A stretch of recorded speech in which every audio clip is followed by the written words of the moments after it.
Hello students, welcome to my YouTube channel. आशा करती हूँ आप सभी अच्छे होंगे। तो आज का हमारा न्यू चैप्टर होगा स्टैटिक्स, ठीक है, जो कि आपके बुक का 14th लेसन है। और इससे पहले हमने प्रोबेबिलिटी कर लिया है जो कि 15th है। आज हम स्टैटिक्स करेंगे। तो स्टैटिक्स पढ़ने से पहले हम एक वर्ड देखेंगे, डाटा हैंडलिंग, जो कि छोटे क्लासेस में 6, 7, 8 वगैरह में आ चुका है, ठीक है, आप पढ़ चुके हो। तो वो भी स्टैटिक्स ही है और ये भी स्टैटिक्स है जो आप पढ़ेंगे हम। वो डाटा हैंडलिंग जो है वहाँ पे जो हम पढ़ते हैं स्टैटिक्स, बहुत ही बेसिक लेवल में पढ़ते हैं, ठीक है। और वहाँ पे हम डाटा हैंडलिंग में पिक्टोग्राफ, बार ग्राफ और पाई ग्राफ के फॉर्म में पढ़ते हैं, ठीक है। और थोड़े 6, 7th में आते हैं तो हम वहाँ पर टेली मार्क यूज़ करते हैं, ठीक है। तो ये स्टैटिक्स भी उसी जैसा है बट थोड़ा सा एडवांस है, ठीक है, क्योंकि आप हायर क्लासेस में आ चुके हो 10th में, तो आपको 10th के हिसाब से पढ़ना है। तो देखते हैं स्टैटिक्स होता क्या है, कहाँ से आया है, ये सब। तो स्टैटिक्स जो होता है वो मैथमेटिक्स का एक ब्रांच है, ठीक है, जिसका मतलब होता है कि ये आप एक्सट्रैक्शन करते हो मीनिंगफुल इन्फॉर्मेशन का स्टैटिक्स के अंदर। मतलब कि कोई भी मीनिंगफुल डाटा, मीनिंगफुल इन्फॉर्मेशन को खोज कर आप उस पर स्टडी करते हो, तो वो क्या है, स्टैटिक्स है। स्टैटिक्स जो भी मीनिंगफुल इन्फॉर्मेशन होगा स्टैटिक्स के अंदर, वो आप अपने चारों ओर जो भी आपके घट रहा है वो वहाँ से आप लोगे, ठीक है। अब इस वर्ड का ओरिजिन कहाँ से हुआ है, तो इस वर्ड का origin, the origin word statics appears from Latin word status. Latin word के स्टेटस से स्टैटिक्स बना है आपका, जिसका मतलब होता है पॉलिटिकल स्टेट, ठीक है। उसके बाद है कि जब पहले स्टैटिक्स आया था तो उस समय स्टैटिक्स को सिंपली हम कलेक्शन ऑफ डाटा के फॉर्म में यूज़ करते थे। जो भी आपके लाइफ का डिफरेंट एस्पेक्ट से है, उससे आप डाटा को कलेक्ट करके सिंपली उस पर काम करते थे स्टैटिक्स के अंदर। लेकिन समय बीतने के साथ साथ इसका स्कोप बढ़ा, इट स्कोप ब्रॉडेंड। इसका केवल use collection and presentation of data से नहीं है, इसका यूज़ क्या है, interpretation and drying of inferences from the data. Data से आप किसी भी इंफॉर्मेशन का क्या कर सकते हो, इंटरप्रिटेशन कर सकते हो कि वो किस तरह से आपका और भी यूज़ हो सकता है, उसको ड्रॉ कर सकते हो। मतलब बार ग्राफ हो गया, फ्रीक्वेंसी पॉलीगन हो गया, इस तरह से आप चीज़ों को ड्रॉ कर सकते हो। मतलब अलग अलग फॉर्मेट में स्टैटिक्स को दिखा सकते हो आप, ठीक है। तो आगे है कि ये होता क्या है, तो ये it's deal with collection, organisation, analysis and interpretation of data. Statics के अंदर आप क्या करते हो, पहले डाटा को कलेक्ट करोगे, फिर उसको ऑर्गेनाइज करोगे, उसके बाद एनालिसिस करोगे and interpretation of data, data के ऊपर काम करोगे।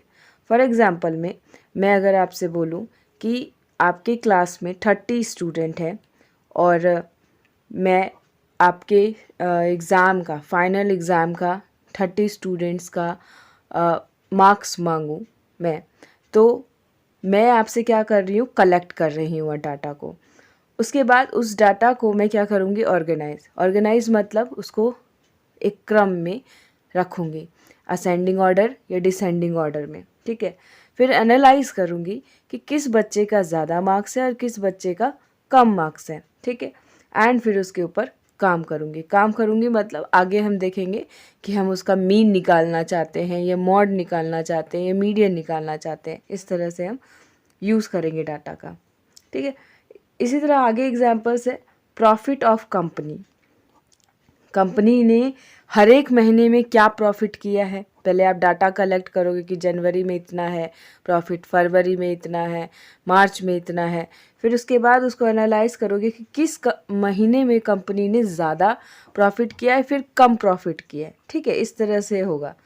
इसी तरह टेम्परेचर ऑफ सिटीज़, हर एक सिटीज़, अलग अलग सिटीज़ की टेम्परेचर क्या है उसको कलेक्ट करोगे, फिर ऑर्गेनाइज करोगे एंड फिर उसके बाद उसको एनालाइज करके इंटरप्रिटेशन करोगे उसका, ठीक है। इसी तरह literacy rate of various state, ठीक है, अलग अलग स्टेट का लिटरेसी रेट।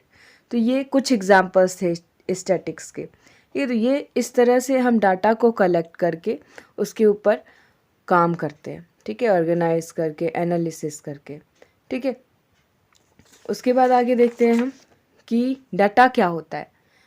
डाटा का मतलब होता है इन्फॉर्मेशन से। वो इन्फॉर्मेशन आपका फैक्ट्स भी हो सकता है या फिगर्स, इट मीन्स नंबर्स भी हो सकता है। उस डाटा को आप क्या करते हो, कलेक्ट करते हो आप एक डेफिनेट पर्पस के लिए। जब तक आपके पास कोई डेफिनेट पर्पस नहीं है तो उस डाटा को कलेक्ट करने का कोई मतलब नहीं बनता। अगर कलेक्ट कर भी लिया तो आप कुछ नहीं कर पाओगे जब तक एक डेफिनेट पर्पस नहीं होगा। तो डाटा कलेक्शन के से पहले आपके पास एक डेफिनेट पर्पस होना चाहिए कि आप क्यों उसको कलेक्ट कर रहे हो, ठीक है। अब डाटा वर्ड जो है वो एक प्लूरल वर्ड है, ठीक है, प्लूरल फॉर्म है किसका, लैटिन वर्ड के डॉटम्स का। मतलब लैटिन वर्ड है डॉटम, उसका प्लूरल वर्ड है डाटा, ठीक है। आगे देखते हैं टाइप्स ऑफ डाटा। डाटा कितने टाइप्स का होता है, तो डाटा आपका 2 टाइप्स का होगा, प्राइमरी डाटा और सेकेंडरी डाटा, ठीक है। प्राइमरी डाटा वो होता है जो आप खुद कलेक्ट करते हो खुद से, ठीक है। और सेकेंडरी डाटा जो आप खुद कलेक्ट नहीं करते हो, कोई दूसरा कलेक्ट करके रखता है, आप उससे फिर डायरेक्ट जाके आप डाटा ले लेते हो। समझ में आया ये चीज़। तो इसको अगर हम देखें इसमें तो ये क्या है, information collect by the investigators herself himself, ठीक है। मतलब इन्वेस्टिगेटर जो कलेक्ट करना चाहता है वो खुद से ही करेगा इंफॉर्मेशन को collect with a definite objective in mind, अपने माइंड में एक ऑब्जेक्टिव रखते हुए, ठीक है।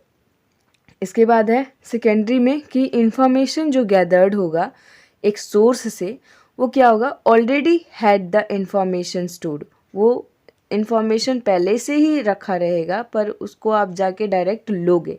मतलब जो इंफॉर्मेशन कलेक्ट करेगा ना वो दूसरा कोई व्यक्ति होगा, आप उस दूसरे व्यक्ति से जाके बस ले लोगे वो इंफॉर्मेशन, वो डाटा, ठीक है। तो वो सेकेंडरी डाटा हो गया। और इसको हम क्या बोल सकते हैं, डायरेक्ट सोर्स भी कह सकते हैं और इनडायरेक्ट भी सोर्स कह सकते हैं। मतलब सेकेंडरी डाटा को इनडायरेक्ट डाटा आप सेकेंडरी डाटा को कहोगे, इनडायरेक्ट सोर्स, ठीक है।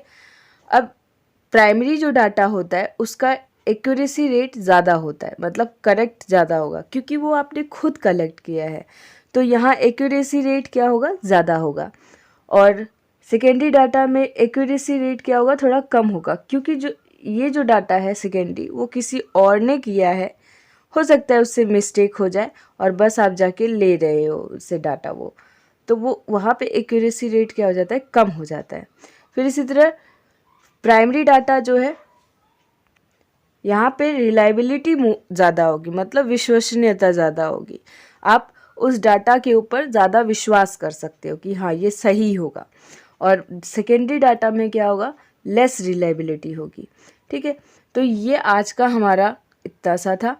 आगे नेक्स्ट वीडियो में हम नेक्स्ट चीज़ देखेंगे। अभी भी इंट्रोडक्शन के 2-3 वीडियोस बनेंगे, ठीक है। तो ये फर्स्ट पार्ट था, सेकंड पार्ट भी आएगा और थर्ड पार्ट भी आएगा। कम से कम 4 पार्ट बनेंगे इंट्रोडक्शन को लेकर। तो आप जुड़े रहें और सीखें अच्छे से, ठीक है। अगर कोई प्रॉब्लम आता है तो कमेंट में ज़रूर बताएं, ठीक है, मैं सॉल्यूशन देने की कोशिश करूँगी उसकी। Thank you and like share and subscribe also.